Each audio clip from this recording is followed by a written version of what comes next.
¿Cuándo fue la última vez que hablaste con una persona y no volteó a mirar su teléfono o no te interrumpió para hablar de sí o de una anécdota? Actualmente estamos en la era donde no escuchamos para procesar información, sino que escuchamos para contestar cuando escuchamos con atención. De eso vamos a estar hablando en el capítulo de hoy. Bien, saludos, gracias por acompañarme en otra conversación que yo considero que es pura mermelada. Gracias a todas las personas que se han ido sumando, bueno, humildemente, ahora en la era del podcasting.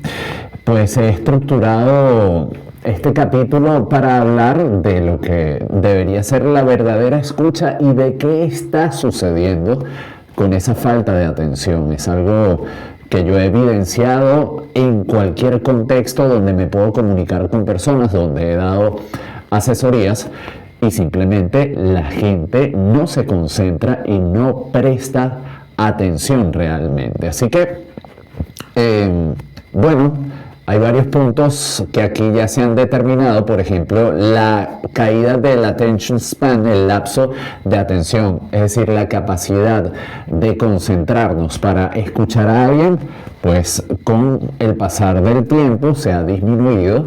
Y hay datos estadísticos. Por ejemplo, según estudios de Microsoft, el tiempo de atención promedio del ser humano ha caído de 12 segundos, que en el año 2000 estaba contemplada esta estadística, a 8,25 segundos en la actualidad. ¿Qué quiere decir esto? Que antes prestábamos más atención, evidentemente estábamos menos estimulados o no estábamos sobreestimulados. Antes veíamos televisión, escuchábamos radio, era del año 2000, actualmente estamos sobreestimulados para prestar atención. Inclusive hay gente que va a una consulta médica y no le está prestando atención al médico, que le está atendiendo y le está dando un diagnóstico porque está en el teléfono quizá contándole a un familiar que está nervioso, que está allí en el médico, pero esos son datos interesantísimos. Por ejemplo, la doctora Gloria Mark, que es profesora de informática de la Universidad de California, explica que hemos fragmentado nuestra atención de tal forma que nos cuesta mantener el hilo conductor de una conversación profunda por más de unos minutos. Hagan el experimento. Siéntense en una reunión con los familiares, con los panas, y hagan ese experimento de cómo podemos hilar una conversación completa sin ser interrumpidos, malamente interrumpidos, porque evidentemente cuando uno está en un debate, debatiendo algo, cambia la perspectiva, pero sí, es mi parecer que años atrás nos conectábamos más con la realidad simplemente porque no estábamos alterando nuestra percepción de la realidad con la distracción de otros elementos que no fuera la televisión, porque la radio siempre ha sido un modo de compañía. Y evidentemente aquí hay mucho de mi perspectiva como comunicador. Entonces, bueno, esto resulta muy atractivo e interesante. Oír no es escuchar. Oír no es escuchar. Y aquí tenemos que hablar de la biología de la atención. Oír es un proceso biológico voluntario. ¿Qué está sonando por allá? ¿Qué está sonando por allí? Y eso lo oímos. Escuchar es un proceso psicológico voluntario. Y lamentablemente en los mundos o en los tiempos actuales nosotros escuchamos de manera reactiva para defendernos y tenemos la mala concepción o el mal manejo del tiempo de responder con inmediatez, de pensar que una respuesta rápida e inmediata nos hace más inteligentes, cuando la inteligencia la marca en este aspecto el proceso de la información. El cerebro humano puede procesar palabras a una velocidad de hasta 400, 500 palabras por minuto. pero hablamos a unas 125 a 150. Ese espacio sobrante es donde nuestra mente se distrae, planea la cena o revisas pendientes mientras el otro habla. Reflexiona esto, no solo cuando el otro habla. Tú ves algún tipo de contenido en YouTube y llega un punto que te distraes. Y eso está ya calificado de alguna manera como un recurso común. No es tu culpa, es lo que está sucediendo. Pero ahora, y hacia donde debemos empezar a reflexionar es si esto hay que modificarlo. Yo pensaría que sí. Julian Treasure, experto en sonido y conferencista TED, afirma que estamos perdiendo nuestra escucha porque hemos inventado métodos de grabación que hacen que ya no sea necesario prestar atención en el momento. Ocurre mucho en las formaciones. Quien va a clase dice, bueno, pero usted va a grabar esto, va a subir información después. Y el éxito de vivir la vida es vivirla en el aquí y el ahora. Y eso nos genera como una expectativa de cómo vamos o cómo encaramos el futuro en función de algo que realmente está sucediendo ahora y que lo que nos ocurre es la vida. Somos más de la mentalidad ansiosa en ese aspecto y bueno, esto nos hace reflexionar bastante sobre este aspecto. Existe un punto interesantísimo que me encanta destacarlo, que habla sobre la trampa del narcisismo conversacional. La trampa del narcisismo conversacional. Y escuchemos esta opinión. El sociólogo Charles Derber describe este fenómeno donde las personas buscan con constancia desviar la atención de la conversación hacia sí mismos. Eso es una comunicación egocéntrica y reactiva, no es proactiva ni empática. Y creo que es súper común. Todos hemos estado en ese lugar. Alguien te cuenta algo, estoy triste. Ay, sí, yo una vez estuve triste, a mí me pasó. Y después que uno lo revisa, tú dices, wow, uno inconscientemente cae en eso. Es decir, que en lugar de apoyar el relato del otro, simplemente lo llevas a tu lugar. Entonces, yo creo que ya aquí empezamos a hacernos preguntas, ¿cuántas veces interrumpimos? Y bueno, ¿cómo logramos quitar ese protagonismo de la conversación, el tuyo, para simplemente ser empáticos? Poniendo oído al tambor, poniendo oído al tambor. Yo aprovecho de hacer un paréntesis, pero nos sucede muchísimo en esto de la atención al público, que muchísimas personas son la primera cara visible de un negocio y no te ven a la cara. Tú llegas al lugar de trabajo, hola, buenos días, y no te ven a los ojos. Y es necesario que nosotros, como personas que estamos en el devenir de una sociedad y para mejorar la atención al cliente, haya esa comunicación básica que empieza en cómo fijamos nuestra mirada con la persona que recibimos. Atención, porque hay un punto clasificado como la sordera digital y el filtro de la burbuja. ¿Por qué? Porque las redes sociales nos han entrenado a escuchar solo lo que refuerza nuestras creencias. Igual la inteligencia artificial. Le preguntas a cualquier asistente conversacional o inteligencia artificial sobre algo y es demasiado complaciente. Yo siempre lo he dicho, un buen amigo es el que te dice las cosas cuando lo estás haciendo mal. Y tanto las redes sociales con ese proceso algorítmico de búsqueda para conectar con algo, como la inteligencia artificial es muy complaciente en esa comunicación que tenemos. Y ya estamos en el punto que más personas usan redes sociales e inteligencia artificial. Hace un par de años atrás existía la inteligencia artificial, pero era del manejo de pocos.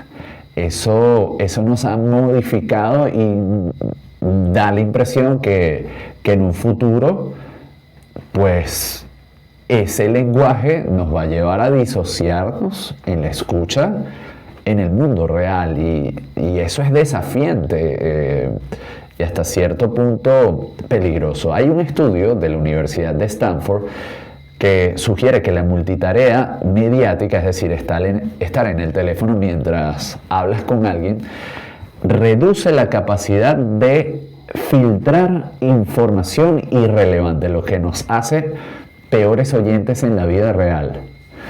Por un lado, peores oyentes en la vida real, y por otro lado, ni siquiera discernimos con el propio contenido que buscamos en redes sociales. Vemos una y otra vez el mismo video, la misma fotografía, el mismo contenido en cuentas distintas y personas distintas, pero que al final es el mismo contenido, y lo algorítmico nos ha llevado a eso y a disociarnos del mundo real. Yo siempre digo que hay gente que vive su irrealidad virtual y no vive su realidad inmediata en el día a día. Eso a mí me hace reflexionar muchísimo. Creemos que en esto de la multitarea somos más productivos y eficientes. Yo he hecho la prueba de dedicarme a actividades tradicionales de trabajo sin la distracción de las redes sociales o del teléfono y de la comunicación en WhatsApp en ciertos periodos, y termina siendo mucho más eficiente. Es decir, hacer un trabajo, lograr el resultado final de ese trabajo en muchísimo menos tiempo, y eso a mí me ha sacudido. El silencio como amenaza. Atención con esto. En la comunicación moderna, y lo dije al principio de este capítulo, percibimos el silencio como un error. Para mí esto es desafiante también. Vengo de la radio. En radio, dejar espacios de silencio entre la música, los efectos o la palabra hablada de un locutor es bache, y que eso se oiga al aire genera un vacío terrible. Y he pensado que en mi día a día debería llevar esa lógica, ¿no? Pero resulta que el silencio es énfasis en cualquier relato, en cualquier comunicación. Entonces, bueno, atención con estos datos. Por ejemplo, la psicóloga Cherry Turkley de MIT advierte que huir de ese silencio, evidentemente del silencio en las conversaciones, y huir de la conversación cara a cara para sustituir por mensajería rápida, bueno, cuando nos vamos solo a la mensajería de WhatsApp, cuando nos vamos solo a las notas de voz, estamos perdiendo la capacidad de leer el lenguaje no verbal. Y al perder la capacidad de no hacer esa lectura, bueno, estamos perdiendo conectarnos con la vida real. Como digo yo, hablando se entiende la gente. Hablando se entiende la gente mejor cara a cara. Cómo atendemos a nuestro cliente, cómo atendemos a nuestro familiar, cómo atendemos a las conversaciones. Para mí el cara a cara y el ver a los ojos es un acto tan humano, tan romántico cuando sea necesario, tan sabroso, tan de conectar, que hay que promover esto para seguir promoviendo un mindfulness, un aquí y ahora en el ejercicio. Cuando digo ejercicio, cuando tú entrenas, cuando caminas, cuando te distraes. Jóvenes que van a las discotecas, chamos, rumbean y no están rumbeando, sino están pendientes del video, pero te estás perdiendo el momento del lugar donde estás y de disfrutar y compartir. Entonces, pues me atreví a investigar una estructura. A mí me parece sano todo lo que nos lleva a estructurar. Y pues aquí está esta estructura: recibir, apreciar, resumir. De hecho, hay un libro de Steve Vox que se llama Romper la barrera del no, donde este autor, que es un ex agente del FBI, habla de procesos de negociación. Dice que una negociación, una situación tensa, empieza por escuchar. Pero entonces, recibir, apreciar, resumir y preguntar. En el libro hablan de las preguntas calibradas. Recibir es mirar a la persona o mirar a la audiencia en ese aspecto. Apreciar gestos o sonidos donde estamos, confirmando que estamos entendiendo. Y resumir. Entonces usted quiere decir que lo que sucedió con esto y esto en tu caso, o repreguntar. Cuando tú le preguntas a alguien algo, se siente tan atendido que puede cambiar el clima de una conversación, o en el caso de nosotros, el clima de una entrevista. Y después de hacer ese resumen, hacer una pregunta de seguimiento final. Entonces, yo creo que esta es una manera súper inteligente para nosotros crear, así como yo enseño desde la oratoria estructuras discursivas. Para decir algo necesitamos estructuras para la escucha. Entonces, repito: recibir, apreciar, resumir, preguntar. Aquí lo tengo estructurado: recibir, mirar a la persona; apreciar, gestos que afiancen nuestra comunicación o hasta sonido. Claro, entiendo. Resumir, parafrasear lo que ha dicho la otra persona; y preguntar. Preguntar, repreguntar sobre lo que el otro está escuchando. Finalmente, y esto es muy del pensamiento estoico también, la regla de los 3 segundos para reaccionar. Te dicen algo que te molesta, te dicen algo que no está confirmado. Esa regla de los 3 segundos controla la emoción de la falsa expectativa, lo llamo yo.